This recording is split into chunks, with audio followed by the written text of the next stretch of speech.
बड़ी मुश्किल से HTML, CSS, जावास्क्रिप्ट सीखी थी। लगने लगा था कि उसकी मदद से हम कंप्लीट वेबसाइट बना सकते हैं। फिर एक नई टेक्नोलॉजी पढ़ने के लिए आ गई रिएक्ट। सो HTML, CSS, जावास्क्रिप्ट प्लेन ना यूज़ करके रिएक्ट क्यों यूज़ करना है? एक बड़ी वेबसाइट को बनाने के लिए रिएक्ट जेएस को यूज़ करने का क्या फ़ायदा हो सकता है? अगर आप 1000 लाइन्स ऑफ कोड लिख के एक बड़ी वेबसाइट क्रिएट कर रहे हैं HTML, CSS में, तो उसको आप less than 500 lines of code में कन्वर्ट कर सकते हैं रिएक्ट की मदद से। जैसे-जैसे हमारे लाइन्स ऑफ कोड बढ़ते हैं HTML, CSS में, उनको मेंटेन करना, उनको ऑप्टिमाइज़ करना एक नाइटमेयर में कन्वर्ट हो जाता है। इसी प्रॉब्लम को आप टैकल कर सकते हैं रिएक्ट की मदद से। जब 5-10 डेवलपर मिलके एक ही वेबसाइट पे काम कर रहे हैं और अगर वो index.html करके आपने एक फ़ाइल बनाई होगी, तो सभी लोग उसमें मिलके अगर काम करेंगे तो वो एक बहुत बड़ा इश्यू बन जाता है। इन सभी प्रॉब्लम्स को टैकल करने के लिए रिएक्ट एक नया फीचर लेके आया है दैट इज़ कंपोनेंट।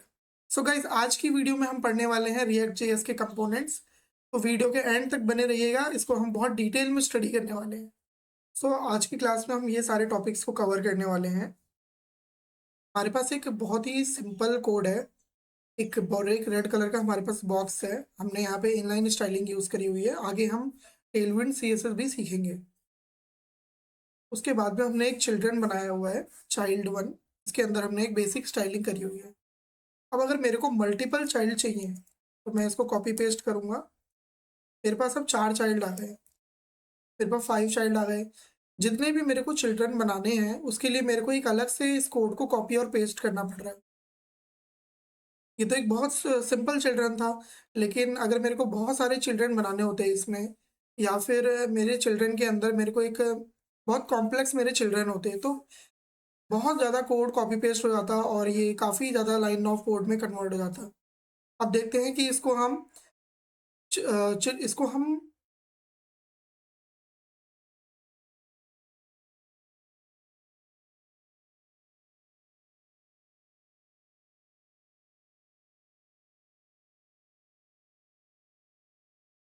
अब देखते हैं इसको हम कंपोनेंट्स की मदद से कैसे वर्क कर सकते हैं। सो हम पहले चिल्ड्रन के अलावा जितने भी चिल्ड्रन हैं उन सबको रिमूव कर देते हैं।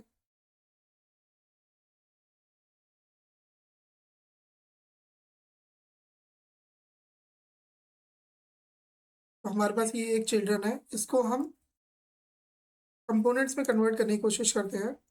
आपको एक सिंपल फंक्शन बनाना है। कंपोनेंट्स बस एक फंक्शन ही है रिएक्ट के अंदर। हमने एक फंक्शन बनाया, इस फंक्शन का नाम सपोज हमने रख दिया चाइल्ड आइटम। इसके अंदर फंक्शन में हमने रिटर्न कर दिया इस HTML एलिमेंट को। बस इतना सा पार्ट है कंपोनेंट्स का। अब इसको हम यहाँ पे कॉल करेंगे। ये पूरी फाइल हमारी जावास्क्रिप्ट की फाइल है। जावास्क्रिप्ट की फाइल में सिंपल हमने जावास्क्रिप्ट का फंक्शन लिखा हुआ है। जावास्क्रिप्ट के अंदर अगर आपको किसी HTML एलिमेंट को दिखाना है तो उसके लिए आप रिटर्न कीवर्ड का यूज़ करते हैं और इसके अंदर आप HTML को शो कर सकते हैं, जैसे कि मैंने यहाँ पे किया हुआ है। और यहाँ पे हमारे पास HTML है। HTML के अंदर जावास्क्रिप्ट के पार्ट को, मतलब ये जो फंक्शन है मेरा जो कि जावास्क्रिप्ट का पार्ट है, इस फंक्शन को मैं यहाँ पे कैसे कॉल करूँ? उसके लिए जब भी आपको HTML में जावास्क्रिप्ट को यूज़ करना है, बस आपको कर्ली ब्रेसेस लिखना है और इसके अंदर आप किसी भी जावास्क्रिप्ट के कोड को, चाहे वो वेरिएबल हो, फंक्शंस हो, उनको यहाँ पे आप लिख सकते हैं। जैसे ही मैंने इस फंक्शन को कॉल किया, मेरे पास ये एलिमेंट आ गया। अब मेरे को अगर 5 चाइल्ड चाहिए, तो बस इतना आसान है 5 चिल्ड्रंस को इसमें ऐड करना। आप देख रहे हैं कि मैंने कितनी सारी लाइन ऑफ कोड को कम कर दिया है। अच्छा, रिएक्ट में अ, ये कंपोनेंट्स को डायरेक्टली कॉल करने का एक आसान तरीका है। हम इन कंपोनेंट्स को सिंपल HTML एलिमेंट में भी कन्वर्ट कर सकते हैं। रिएक्ट के अंदर इसको कंपोनेंट बनाने के लिए बस आपको इतना ध्यान रखना है, फंक्शन का नाम पास्कल केस में होना चाहिए। मतलब जितने भी वर्ड होंगे उनका पहला लेटर कैपिटल लेटर में होना चाहिए और वो रिटर्न कर रहे हों किसी HTML को, ठीक है? अब अगर ये पास्कल केस में लिखा हुआ है और किसी HTML को रिटर्न कर रहे हैं, तो आपको इस तरह से इसको लिखने की ज़रूरत नहीं है। आप बस एक सिंपल HTML एलिमेंट की तरह जो कि सेल्फ क्लोज हो रहा है, आप यहाँ पे कॉल कर सकते हैं। क्लियर है? तो रिएक्ट के अंदर ज़रूरी नहीं है कि हम सेम फाइल के अंदर ही इन सभी कंपोनेंट्स को स्टोर करके रखें। हम इन सभी कंपोनेंट्स के लिए एक सेपरेट फाइल भी बना सकते हैं। इसके लिए आपको एसआरसी में एक नया फ़ोल्डर क्रिएट करना है। सपोज़ मैंने कंपोनेंट्स नाम से क्रिएट किया है, आप किसी भी नाम से बना सकते हैं, लेकिन डायरेक्ट एसआरसी में बनाना है हमें। उसके बाद हम इसी कंपोनेंट के नाम से एक फ़ाइल बनाएँगे। .jsx एक्सटेंशन हम यूज़ करेंगे, जो कि रिएक्ट का एक्सटेंशन है। अब इस कोड को हम कॉपी करेंगे और यहाँ पे पेस्ट कर देंगे। ज़रूरी नहीं है कि फ़ाइल का नाम और कंपोनेंट का नाम सेम हो, बट सही है अगर ये सेम रहे तो। लेकिन फ़ाइल का नाम कैपिटल लेटर में होना चाहिए। अब इस वाले फंक्शन को हमें यहाँ पे यूज़ करना है, तो हम कैसे यूज़ करेंगे? हम यहाँ पे इम्पोर्ट और एक्सपोर्ट को यूज़ करेंगे। हम इस फंक्शन को यहाँ पे इम्पोर्ट करने के लिए चाइल्ड आइटम से हमें इसको एक्सपोर्ट करना पड़ेगा। हमने इसको एक्सपोर्ट कर दिया। अब हम इसको यहाँ पे यूज़ कैसे करेंगे? हम इधर इम्पोर्ट करेंगे, इम्पोर्ट कर्ली ब्रेसेस कंपोनेंट का नाम फ्रॉम जो भी लोकेशन है। अब यहाँ पे क्योंकि मेरी app.js मतलब जिस फाइल पे मैं काम कर रहा हूँ और जिस फाइल को मेरे को इंपोर्ट करना है, ये सभी सेम फोल्डर के अंदर लाई कर रहे हैं। मतलब आप बोल सकते हैं इसको सेम ट्री के अंदर ये लाई कर रहे हैं। तो यहाँ पे मेरे को अगर मैं ./ लिखता हूँ तो ये मेरे करंट फोल्डर को देख पा रहा है। करंट फोल्डर में ही कंपोनेंट्स नाम का फोल्डर है। अगर मैं एक फोल्डर आगे होता तो मेरे को ./ लिखना होता, तब इससे मैं एक फोल्डर पीछे आ गया। अब आप देख रहे हैं मैं एसआरसी फोल्डर के अंदर नहीं हूँ, मैं रूट फोल्डर के अंदर हूँ। मैं एक और बार ./ लिखूंगा तो मैं और पीछे आ गया। फिलहाल ./कंपोनेंट्स। अब मेरे को कंपोनेंट्स के अंदर जाना है, फिर /चाइल्ड आइटम। यहाँ पे मैं आ गया। अब ये वापस वर्किंग हो गया। अच्छा, ये जो मेरा एक्सपोर्ट करने का तरीका है, बस मैंने फंक्शन के आगे एक्सपोर्ट लिख दिया, या इंपोर्ट करने के टाइम पे बस मैं कर्ली ब्रेसेस में इंपोर्ट कर रहा हूँ, इसको हम नेम इंपोर्ट बोलते हैं। नेम्ड इंपोर्ट में आप मल्टीपल आइटम्स को एक्सपोर्ट कर सकते हैं। सपोज मैंने चाइल्ड आइटम 2 बनाया, इसको भी मैंने एक्सपोर्ट कर दिया और इसको मैंने ब्लू कलर का कर दिया। तो ये मेरे दो अलग अलग आइटम है जिनको मैं एक्सपोर्ट कर रहा हूँ। मेरे को चाइल्ड आइटम 2 चाहिए, तो मैं यहाँ पे चाइल्ड आइटम 2 मैंने लिख दिया, और ये वाले आइटम्स मेरे सपोज चाइल्ड आइटम 2 हो गए। तो इस तरीके से दो आइटम्स को मैं एक साथ एक्सपोर्ट कर सकता हूँ। इसके अंदर अगर मेरे को डिफ़ॉल्ट एक्सपोर्ट करना है, तो डिफ़ॉल्ट एक्सपोर्ट करने के लिए बस मेरे को यहाँ पे एक्सपोर्ट के आगे डिफ़ॉल्ट लिख देना है, और यहाँ पे इसका एक अलग नाम लिख देता हूँ। इसका मैं कलर चेंज कर देता हूँ ऑरेंज। अच्छा, एक फाइल के अंदर सिर्फ एक ही डिफ़ॉल्ट एक्सपोर्ट हो सकता है। नेम्ड एक्सपोर्ट कितने भी हो सकते हैं, लेकिन डिफ़ॉल्ट सिर्फ एक ही रहेगा। अब देख रहे हैं, सिर्फ एक ही डिफ़ॉल्ट रह सकता है, वरना ये एरर हो जाएगा। अब मैं इसको इंपोर्ट करता हूँ। ये मेरा नेम्ड इंपोर्ट था। इसी तरीके से मैं डिफ़ॉल्ट वाले को भी एक्सपोर्ट करूँगा, बस मैं कर्ली ब्रेसेस का यूज़ नहीं करूँगा। Child item 3, child item 3। तो ये मेरा डिफ़ॉल्ट एक्सपोर्ट बन गया अगर मैंने कर्ली ब्रेसेस नहीं लिखा है तो। अब मैं इसको यूज़ कर लेता हूँ, ठीक है। अच्छा, डिफ़ॉल्ट एक्सपोर्ट में और नेम्ड एक्सपोर्ट में फिर डिफरेंस क्या हुआ? डिफ़ॉल्ट एक्सपोर्ट करने के टाइम पे, क्योंकि एक ही एक्सपोर्ट मेरा डिफ़ॉल्ट हो सकता है, तो इंपोर्ट करने के टाइम पे ज़रूरी नहीं है कि नेम सेम हो, बस कैपिटल लेटर से शुरू होना चाहिए।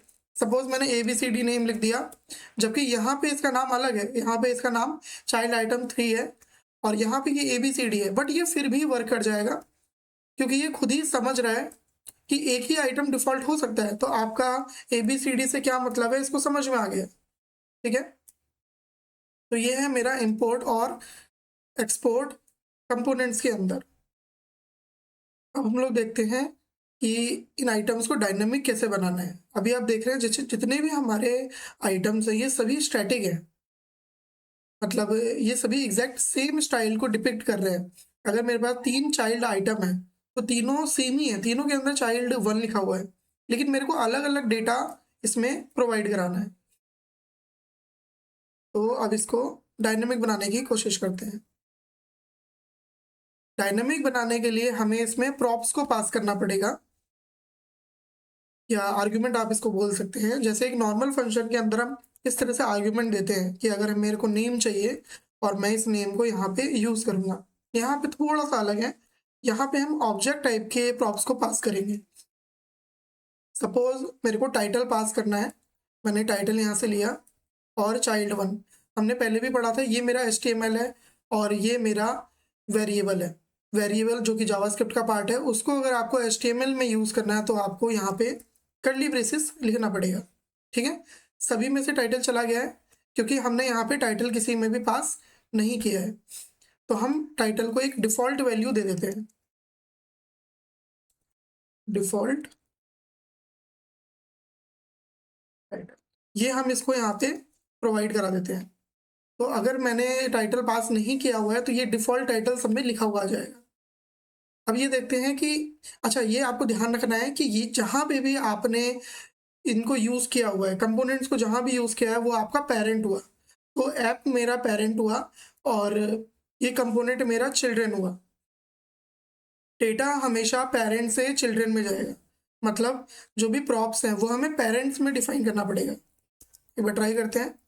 मैंने टाइटल नाम से की बनाई है, तो टाइटल आप देख रहे हैं ऑटो सजेशन में भी मेरे को दे रहा है। तो टाइटल मैंने इसका लिख दिया विजय। ठीक है, अब मेरे को अलग अलग डेटा बनाना है, तो विजय हो गया, अजय हो गया, करण हो गया। तो ये 3 अलग अलग डेटा मैंने यहाँ पे प्रोवाइड कर दिया है। अब मल्टीपल कीज़ को पास कर सकते हैं टाइटल के बाद में। सपोज मेरे को कलर भी पास करना है, बैकग्राउंड कलर, तो मैं किसी भी नाम से की बना सकता हूँ, ज़रूरी नहीं है आपकी टाइटल या ऐसे ही कीज़ को यूज़ करें। बाय डिफ़ॉल्ट मैं इसमें वाइट कलर देता हूँ।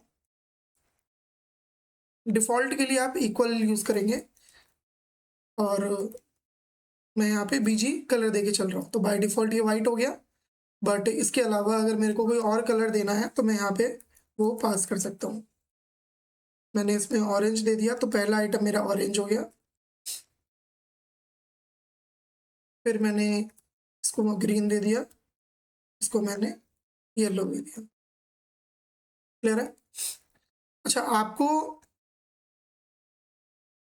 जब हमने ये अलग-अलग तरीके के डेटा पास किए हैं, अब इसके अंदर हम यूज़ स्टेट भी पास कर सकते हैं। हम एक यूज़ स्टेट यहाँ पे पेरेंट में डिफाइन करेंगे और चिल्ड्रन के थ्रू उनको एक्सेस करेंगे। अगर हमें चेंज करना है तो भी हम चिल्ड्रन के थ्रू उसको चेंज कर सकते हैं। हम लोग एरे भी पास कर सकते हैं, ऑब्जेक्ट भी प्रॉप्स के अंदर पास कर सकते हैं। इसके अलावा हम यूज़ इफ़ेक्ट भी यहाँ पे यूज़ कर सकते हैं। हमें कब यूज़ इफ़ेक्ट यूज़ करना है, कब यूज़ इफ़ेक्ट नहीं यूज़ करना है। बहुत सारी मिस्टेक्स हम लोग कंपोनेंट बनाने के टाइम पे करते हैं। ये सारी की सारी चीज़ें हम नेक्स्ट क्लास में डिस्कस करने वाले हैं। नेक्स्ट क्लास में हम लोग एक एरे बनाएँगे और उस एरे की मदद से हम ये देखेंगे कि उस एरे को यहाँ पे HTML में कैसे यूज़ करना है, कैसे हम यहाँ पे लूप कर सकते हैं। ये सारी चीज़ें नेक्स्ट क्लास के लिए। अगर आपको आज की क्लास में किसी भी तरीके का कोई डाउट होता है तो आप प्लीज़ उसे कमेंट में डाल दीजिए, मैं उसका as soon as possible revert कर दूँगा और नेक्स्ट वीडियो में मैं आपके उस डाउट को भी क्लियर करूँगा।